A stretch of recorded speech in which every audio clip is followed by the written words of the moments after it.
Ang bayan ng Hagonoy ay inilarawan noon bilang isa sa may pinakamaraming tao.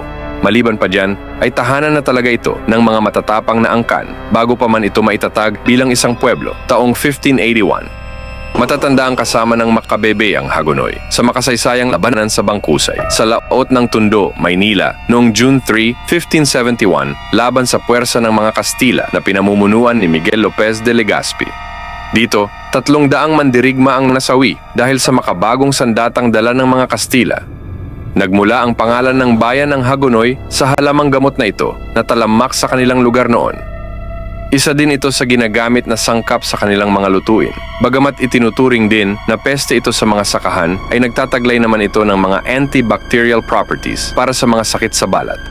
Ang Hagonoy ay naging bisita ng bayan ng Kalumpit na kapwa pinamunuan ni Magat Salamat nung araw. Ngunit, nang bitayin ng mga Espanyol si Salamat dahil sa sabwatan sa Tondo noong 1589, ay ginawa naman itong lupaing enkomienda ni Don Juan de Moron. Kalaunan ay minana ng asawa ni Moron na si Doña Ana de Montenegro ang lupaing ito hanggang sa ipetisyon at aprubahan na paghahatian ito ng dalawang high-ranking military officials at war veterans na sina Captains Pedro Centeno Maldonado at Don Hernan de Alcazar noong 1616. Habang ginagabayan ng mga paring Augustino ang espiritual na pangangailangan ng Hagonoy kung saan dati bisita lamang nila, itinayo nila dito ang kapilyang yari sa mga light materials at inialay sa ilalim ng patronato ni Santa Ana. Ang unang kura-paroko nila dito ay si Father Diego Ordóñez Vivar. Hindi naglaon, naging simbahang bato ito kung saan isa sina Fathers Joaquin Martinez Zuniga at Mariano Sevilla sa naging kura din dito.